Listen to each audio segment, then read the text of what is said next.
इंद्र जी शुरू करते हैं कि जब आप 1994 की बात है, जब मेरे ख्याल से 93 और 94 के बीच में, 94 में शुरू हुआ है, तूल पकड़ी थी उत्तराखंड बनाने की जो मुहिम जगाई थी लोगों ने। और हम छोटे थे, हम स्कूल में थे तब, और आप भी शायद स्कूल में ही थे तब, 12वीं या 12वीं पास ऐसे ही होंगे। तो उस टाइम मुख्य आपका जो जज्बा था वो कैसे आया, मतलब जज्बा कि उत्तराखंड आंदोलन में हमें उतरना है? क्यों ऐसा नहीं था कि घर की तरफ से कहीं से कि यार पढ़ाई कर लो तुम, अभी रहने दो ये सब?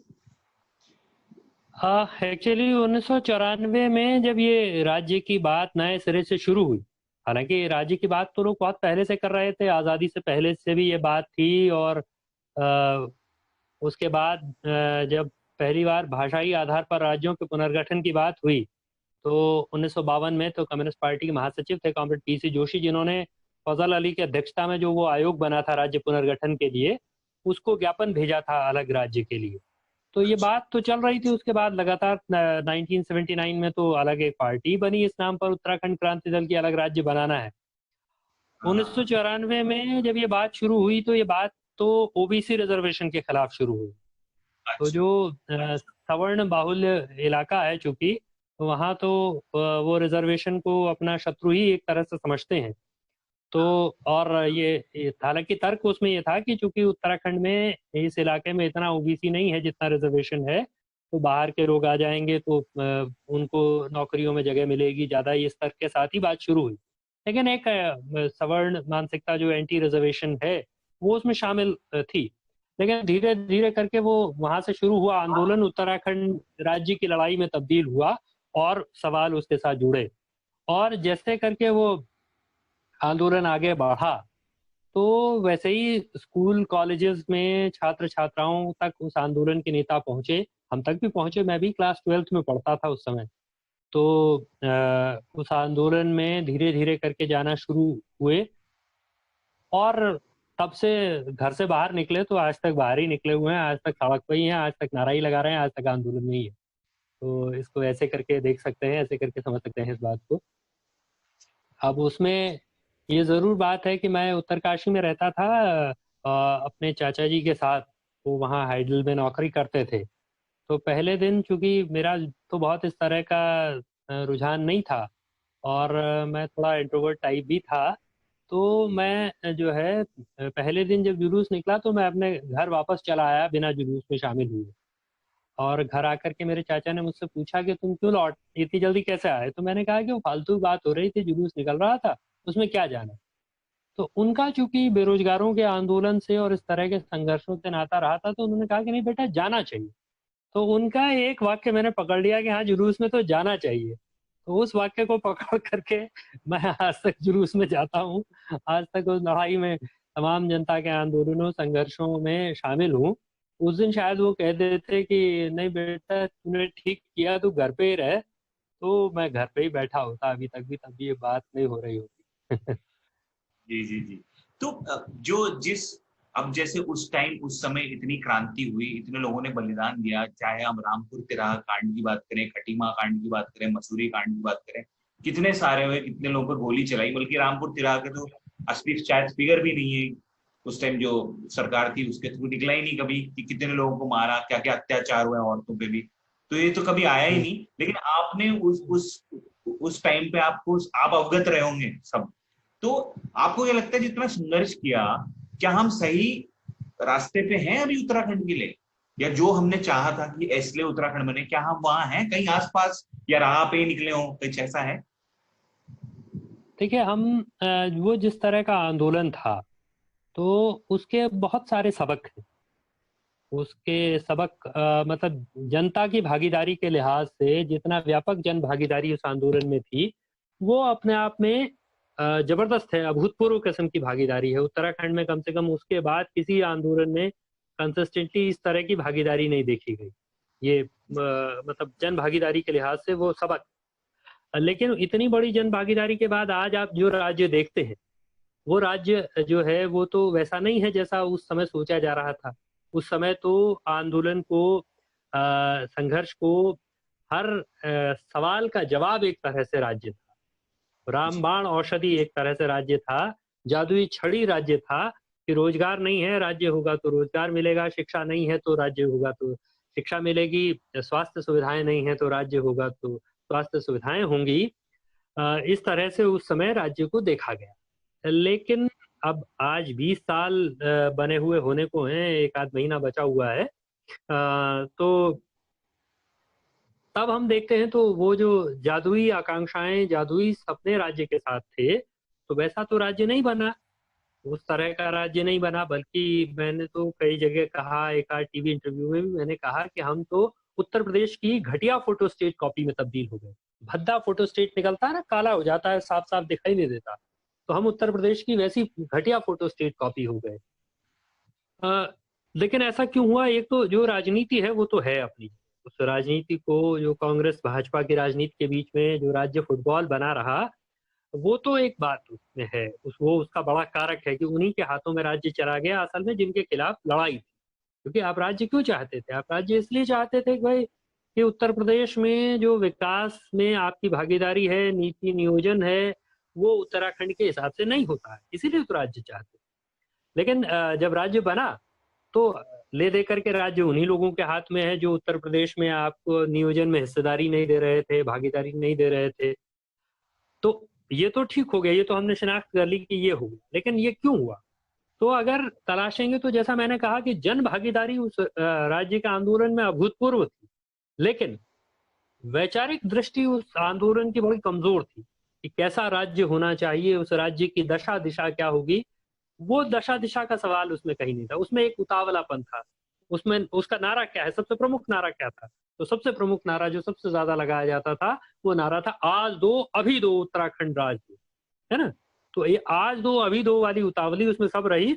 और उसमें जिन लोगों ने भी, जो भी लोग ये बहस लाने की कोशिश करते रहे कि कैसा राज्य होना चाहिए, तो लोगों ने उनसे कहा कि नहीं, ये कैसा की बहस मत लाओ, ये उलझा देगा बात को।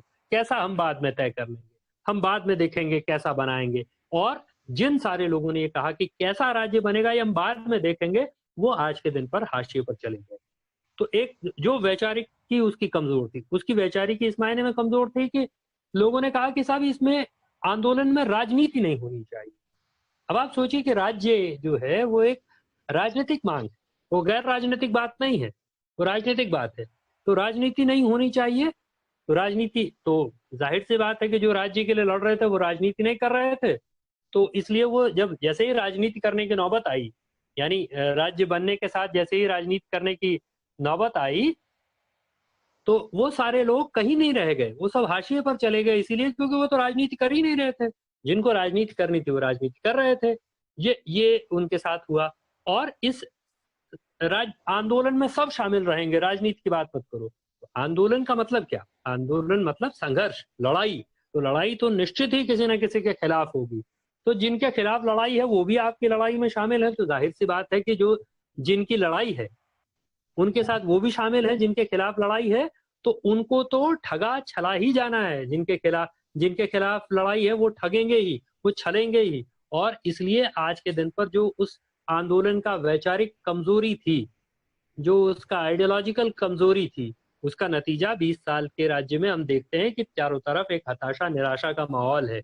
और वो कमजोरी इस कदर थी कि आज के दिन पर लोग सरकार से भाई मान्यता चाहते हैं कि मैं राज्य आंदोलनकारी था, मुझको सर्टिफिकेट चाहिए, मुझको प्रमाण पत्र चाहिए, मुझको पेंशन चाहिए। हमने तो तमाम जगह, मैं इस बात को जानबूझ करके बार बार बोलता हूँ कि भाई सरकार से प्रमाण पत्र होने की वजह से मैं आंदोलनकारी नहीं हूँ, कि सरकार मुझको सर्टिफिकेट देगी तब मैं आंदोलनकारी बनूंगा, ऐसा नहीं है। मैं आंदोलनकारी इसलिए हूं कि मैं सरकार से लड़ता हूं। तो सरकार के खिलाफ लड़ करके होता है व्यक्ति आंदोलनकारी, सरकार के सर्टिफिकेट से नहीं होता है आंदोलनकारी।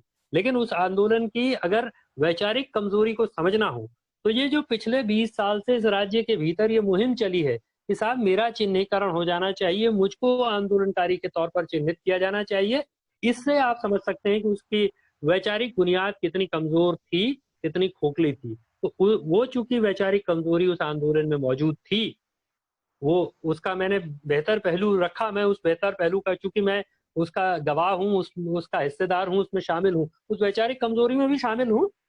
उसमें कोई ऐसी बात नहीं कि मैं अपने आप को अलग करके कह रहा हूँ। भाई उस दिन पर तो हम भी वैसे ही समझते थे जैसा बाकी नेता लोग हमको समझा रहे थे। तो लेकिन उस वैचारिक कमजोरी के साथ अपने आप को भी संबद्ध करके मैं ये बात कह रहा हूँ। और जो खासियत थी वो तो मैंने आपसे कही कि भाई जो उसकी विशेषता थी, विशेषता ये थी कि उसमें जबरदस्त जन भागीदारी थी, ऐसा जन उभार था, व्यापक जन भागीदारी थी। उसके पास अगर सही वैचारिकी होती तो शायद इस देश की राजनीति में वास्तव में एक बड़ा बदलाव, वो आंदोलन ला सकने की स्थिति में होता।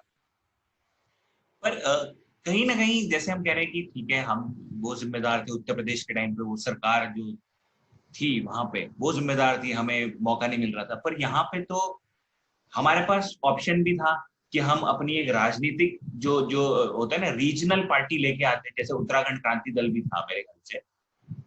तो ऐसा क्यों नहीं हुआ? जैसे हम देखते हैं तमिलनाडु में भी है, चाहे आंध्रा में है, कहीं भी है, इतनी स्टेट में अपनी रीजनल पार्टियों की होल्ड है बहुत बढ़िया, बहुत जबरदस्त।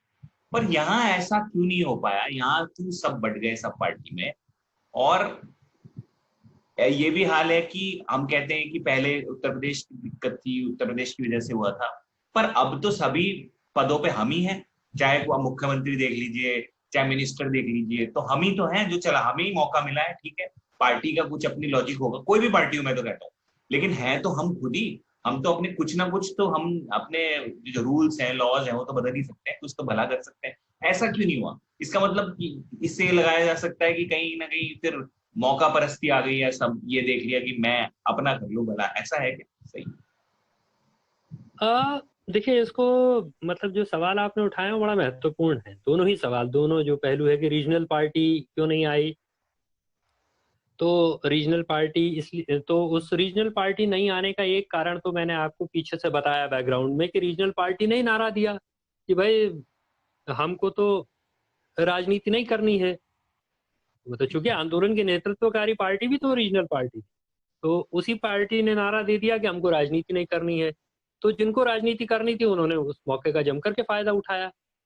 लोकसभा का चुनाव हो रहा था 1996 में, और नारा दिया गया कि राज्य नहीं तो चुनाव नहीं, लोकसभा के चुनाव का बहिष्कार किया गया।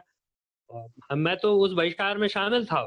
मैं इसीलिए कह रहा हूँ कि कमजोरियों में भी मैं शामिल था। अब मैं मतलब आज मैं जिस अवस्था में हूँ उस अवस्था में तो नहीं था, BA first year second year में पढ़ता था, तो लेकिन उसमें शामिल था, उसमें गिरफ्तार भी हुए, ये सब भी हुआ, राज्य नहीं तो चुनाव नहीं के नारे के साथ।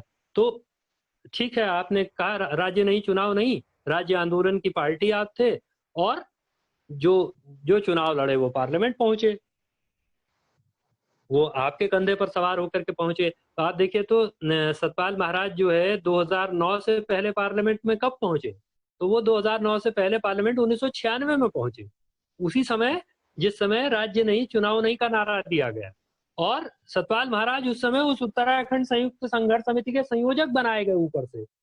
जिस संघर्ष समिति में इंद्रमणि बडोनी जी भी थे, जिस संघर्ष समिति में काशी सिंह गहरी जी भी थे, जिस संघर्ष समिति में दिवाकर भट्ट भी थे, अचानक से कहीं से सतपाल महाराज को उस संघर्ष समिति का संयोजक बनाया गया।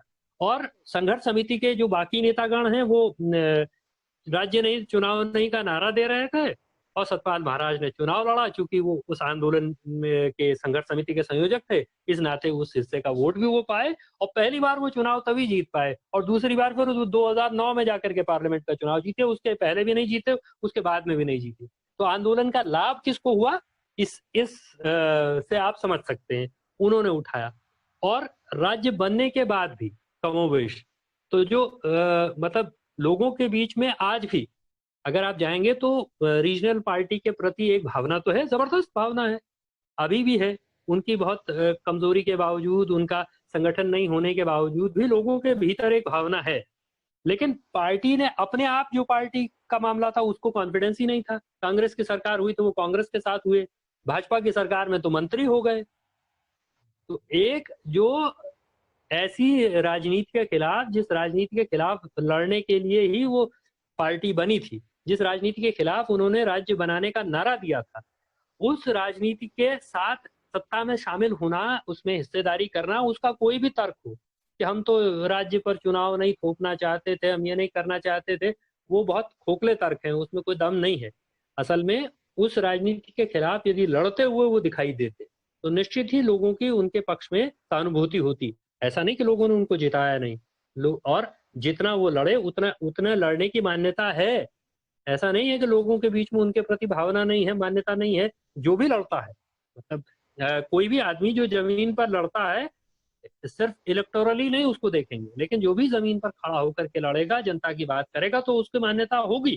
चाहे वो चुनाव बहुत अलग तरह का खेल भी हो गया है, तो वो जीत पा रहा है नहीं जीत पा रहा वो दूसरे तरह के, लेकिन ऐसा नहीं है कि वो जो लोग राज्य के लिए लड़े तो लोग उनको मानते नहीं है। उनको मानते नहीं होते तो भाई यहाँ देहरादून से लेकर तमाम चौराहे पर कोई यूकेडी की सरकार थोड़ी रही, लेकिन इंद्रमणि पटौदी जी की मूर्ति लगी है ना, तो मूर्ति तो इसी दम पर लगी है कि लोगों के बीच में उनके प्रति भावना है, उस इशू के प्रति भी भावना लोगों की थी। सत्ता पर उन लोगों का दबाव था कि हाँ नहीं ये लोग राज्य के लिए लड़ने वाले लोग हैं। तो ये एक पहलू है। दूसरा जो सवाल है कि भाई ये वही लोग हैं, तो देखिए कोई भी किसी पॉलिटिकल पार्टी में होता है तो वो सिर्फ इतने से बात नहीं बनती कि वो हमारा ही आदमी है, यहीं का रहने वाला आदमी है, इतने से बात नहीं होती।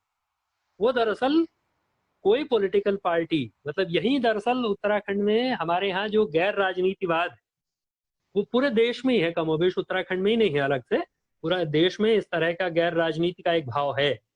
तो यहीं पर वो गैर राजनीतिवाद है वो रास्ते में आ जाता है, जो समझाता नहीं आदमी तो अपना ही है ना। या जैसा वो जो नरेंद्र सिंह नेगी जी ने जो उनका वीरेंद्र पंवार जी हैं उनका गीत गाया, सब्बिधाणी देहरादून हुणी कांड देहरादून, तो उसमें एक लाइन है ना कि भयबंद अपने छिने हुए बिरानी देहरादून।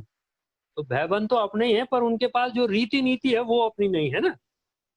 तो वो रीति नीति दरअसल वो नीति उनकी पार्टीज डिसाइड करती, वो अखिल भारतीय स्तर पर तय होता है।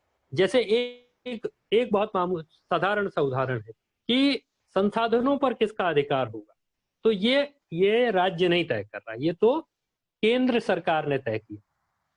या इससे भी साधारण उदाहरण मैं आपको समझाता हूं।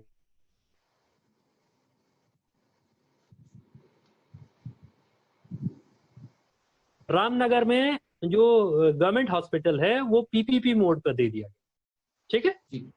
तो अब ये पीपीपी मोड पे दिया गया तो अचानक से भाई हमने भी बोला राज्य की सरकार के खिलाफ, ये सब हमने भी कहा कि भाई अस्पतालों को क्यों प्राइवेट ऐसे दिया जाना चाहिए। और पीपीपी मोड बेसिकली क्या है, तो कहा तो जाता है प्राइवेट पब्लिक प्राइवेट पार्टनरशिप है, तो बेसिकली लेकिन ये private profit over public property है ना, जो भी private profit over public property. तो इसमें एक पी और जोड़िए, सिर्फ 3 पी नहीं है, चौथा पी भी है, तो 4 पी मिलाइए तो ये होगा पी, यानी private profit over public property. तो जो ये प्राइवेट प्रॉफिट है पब्लिक प्रॉपर्टी पर वो है। लेकिन आप देखिए तो वो रामनगर का अस्पताल पीपीपी मोड में देने का फैसला किसने किया, तो वो फैसला कोई त्रिवेंद्र रावत जी ने नहीं किया, वो फैसला तो 2017 में केंद्र सरकार ने और यहाँ राज्य की सरकार ने वर्ल्ड बैंक से एक $25 मिलियन का लोन लिया। उस लोन की शर्तों में निहित है कि इस राज्य में जितने सरकारी अस्पताल हैं धीरे धीरे करके सबको प्राइवेटाइज करना है। आप वर्ल्ड बैंक की साइट पर जाइए तो आपको हर महीना कितना प्रगति हुई, राज्य में आपको नहीं मिलेगा कि हर महीना प्राइवेटाइजेशन की दिशा में, पीपीपी मोड में दिए जाने की दिशा में क्या तरक्की हुई, लेकिन आप वर्ल्ड बैंक की साइट पे जाइए तो आपको पता चलेगा कि साहब वहां तो हर महीने आपकी प्रगति नोट हो रही है, क्योंकि उन्होंने आपको $25 मिलियन का कर्जा दिया है। तो नीतियां जहां से तय होती है वो बड़ी दूसरी जगह है। हमारा आदमी तो मतलब वो तो सिर्फ फेस है, मुखौटा है, चेहरा है, बाकी नीतियां जहां से तय हो रही हैं, या तो किसी में इतना दम हो कि वो इस बात के लिए लड़ सके कि नहीं साहब हम तो ये नहीं करेंगे, ये इस तरह से जब हमारे पास हमारी जिम्मेदारी है, राज्य की जिम्मेदारी है स्वास्थ्य शिक्षा मुहैया कराना, तो हम कराएंगे, ये कर्जा चाहे मत दो लेकिन हम प्राइवेट नहीं करेंगे, या तो कोई ऐसा हो। तो वो जो लोग सिर्फ पार्टियों की कृपा से बने हुए हैं, जो पार्टियों के चिन्ह के बाहर जरा भी नहीं सोच सकते, जिनकी कोई दरअसल अपनी कोई वैचारिकी है नहीं, है ना, जिनकी अपनी व्यक्तिगत रूप से कोई हैसियत भी नहीं है कि यदि वो पार्टी के चिन्ह पर नहीं खड़े होंगे तो फिर उनकी क्या हैसियत होगी। तो वो ऐसे लोग हैं तो जाहिर सी बात है कि फिर उनके लिए स्वतंत्र रूप से कुछ सोच पाना संभव नहीं है। इसीलिए पार्टी ऐसे लोगों को, ऐसे मुखौटों को बिठाती है जो कि ज्यादा बोलते करते कुछ नहीं है, जो एक तरह से कठपुतली है, जिनको जितना उनकी डोर खींची जाए वो उतना ही उछल कूद करे।